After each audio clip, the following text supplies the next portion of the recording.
ನಮ್ಮ ಬಸವನಗುಡಿಯ ಎನ್ಆರ್ ಕಾಲೋನಿಯಲ್ಲಿ ಸ್ಥಾಪನೆ ಮಾಡಕ್ಕೆ ಹೊರಟಿರುವಂಥದ್ದು ಎಲ್ಲರಿಗೂ ಸಂತೋಷ ತಂದಿದೆ. ಸುರೇಶ್ ಮೂನ ಅವರು ಈಗಾಗಲೇ ಮಾತನಾಡಿರೋ ಹಾಗೆ ಮತ್ತೆ ಮುಂದೆ ಧರ್ಮಣ್ಣ ನಮ್ಮೆಲ್ರಿಗೂ ಮಾತನಾಡೋ ಹಾಗೆ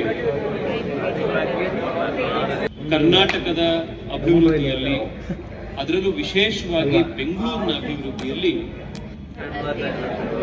ಮೈಸೂರು ಸಂಸ್ಥಾನದ, ಅದರಲ್ಲೂ ವಿಶೇಷವಾಗಿ ನಾಲ್ವಡಿ ಕೃಷ್ಣರಾಜ ಒಡೆಯವರವರ ಕಾಲದಲ್ಲಿ ಏನೇನು ಬದಲಾವಣೆಗಳಾಯಿತು, ಅಭಿವೃದ್ಧಿಗಳನ್ನು ತಂದರು, ಅದು ಇವತ್ತಿಗೂ ಬೆಂಗಳೂರು ಜಾಗತಿಕ ಮಟ್ಟದಲ್ಲಿ ದೇಶದಲ್ಲೇ ಅಪಾರವಾದಂತಹ ಒಂದು ಪ್ರೋಗ್ರೆಸ್ ಅನ್ನ ಪಡ್ಕೊಳ್ಳಿಕ್ಕೆ ಒಂದು ಅಡಿಪಾಯ ಆಗಿದ್ದು ಆ ಸಂದರ್ಭದಲ್ಲೇನೆ. ಅದನ್ನ ಈ ತರ ಸಂದರ್ಭಗಳಲ್ಲಿ ಅದನ್ನ ಜ್ಞಾಪಿಸ್ಕೊಳ್ಳುವಂತ ಮತ್ತೆ ನಾವು ಆ ದಿಕ್ಕಿನಲ್ಲಿ ಮುಂದೆ ಕೆಲಸ ಮಾಡಬೇಕು ಅನ್ನೋದಕ್ಕೆ ಪ್ರೇರಣೆ ಪಡ್ಕೊಳ್ಳುವಂತ ಸಂದರ್ಭಗಳು, ಅಕೇಶನ್ಸು ಈ ರೀತಿಯ ಕಾರ್ಯಕ್ರಮ.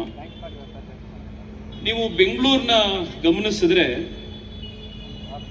ಚೆನ್ನೈನ ರೀತಿಯಲ್ಲೋ ಮುಂಬೈನ ರೀತಿಯಲ್ಲೋ ನಮಗೆ ಯಾವುದೇ ಒಂದು ದೊಡ್ಡ ಸಮುದ್ರ ಆಗಲಿ ಪೋರ್ಟ್ ಆಗಲಿ ಯಾವುದೂ ಇಲ್ಲ. ದೆಹಲಿಗೆ ಕಂಪೇರ್ ಮಾಡಿದ್ರು ಕೂಡ ನಮಗೆ ಯಮುನಾ ನದಿಯ ರೀತಿಯಲ್ಲಿ ಯಾವುದೋ ಒಂದು ಬಹಳ ದೊಡ್ಡ ನದಿಯಲ್ಲಿದೆ ಅನ್ನೋದು ಇಲ್ಲ. ಬೆಂಗಳೂರಿನ ತಕ್ಷಣದ ಸುತ್ತಮುತ್ತ ನೋಡಿದ್ರು ಕೂಡ ನಿಮಗೆ ಬಹಳ ದೊಡ್ಡ ಮಟ್ಟದ ಒಂದು ನ್ಯಾಚುರಲ್ ರಿಸೋರ್ಸಸ್ ಇಲ್ಲಿದೆ, ಮೈನಿಂಗ್ ಅಲ್ಲೋ ಇನ್ನೊಂದ್ರಲ್ಲೋ ಅಂತನೂ ಅಲ್ಲ.